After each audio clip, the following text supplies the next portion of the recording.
Never forget where you came from. Fiona Mutesi Uganda की chess player हैं। अपने देश युगांडा की चेस हिस्ट्री में वो अब तक की फर्स्ट टाइटल्ड फीमेल प्लेयर हैं। मगर फियोना को ये नाम और शोहरत इतनी आसानी से नहीं मिली है। फियोना का बचपन संघर्षों से भरा था। उनका परिवार युगांडा के झोपड़पट्टी वाले इलाके में रहता था, जहां लोगों को 2 वक्त की रोटी भी बड़ी मुश्किल से मिल पाती थी। फियोना की मां इतनी गरीब थीं कि फियोना को कभी स्कूल नहीं भेज पाई। इसलिए 9 साल की छोटी उम्र में स्कूल जाने के बजाय फियोना सड़क पर कॉर्न बेचा करती थी। ये उनके शहर का हाल था, जहां तकरीबन हर परिवार ऐसी ही जिंदगी गुजार रहा था। एक दिन कॉर्न बेचते बेचते फियोना एक स्कूल के सामने से गुजरी। इस स्कूल में एक स्पोर्ट्स आउटरीच इंस्टीट्यूट चल रहा था। ये इंस्टीट्यूट फ्री में चेस सिखाने के साथ साथ उन बच्चों को फ्री में दलिया भी देते थे जो उनसे सीखने आते थे। फियोना ने जब दूसरे बच्चों को चेस खेलते हुए देखा तो उनमें भी इस गेम को खेलने की गहरी इच्छा हुई। अब उन्होंने प्रैक्टिस करने के लिए रोज स्कूल जाना शुरू कर दिया। कई महीने गुजर गए। फियोना अब तक काफी अच्छा चेस खेलने लगी थी। वो इस हद तक एक्सपर्ट हो गई थी कि अपने से बड़े बच्चों को भी हराने लगी थी।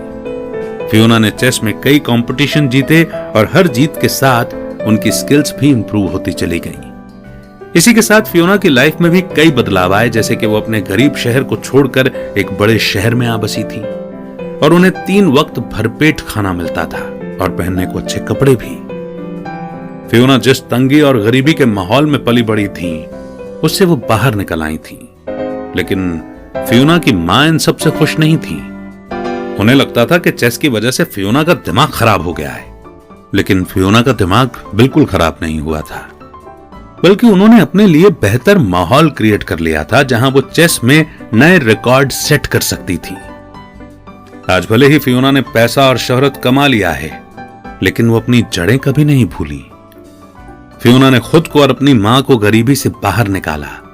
वो गरीबी में पैदा जरूर हुई थी, पर गरीबी भी फियोना को अपने सपने पूरे करने से नहीं रोक पाई। सक्सेस कई तरह से मिलती है। जैसे अगर लोग आपके किसी खास स्किल, इन्वेंशन या डिस्कवरी की तारीफ करें तो वो भी सक्सेस है। सक्सेस आपके अपने पर्सनल डेवलपमेंट के फॉर्म में भी आती है। आपको सक्सेस चाहे किसी भी तरीके से मिले, इसके लिए टाइम और एफर्ट दोनों लगता है। अपने फेलियर से कभी भी निराश ना हो, क्योंकि ये लाइफ का एक पार्ट है। फ्लेक्सिबल बने और सब्र रखें। अपने स्ट्रगल को एंजॉय करना सीखेंगे तो ही अपनी जीत भी अपने अपनों के साथ सेलिब्रेट कर पाएंगे। जय हिंद, जय भारत।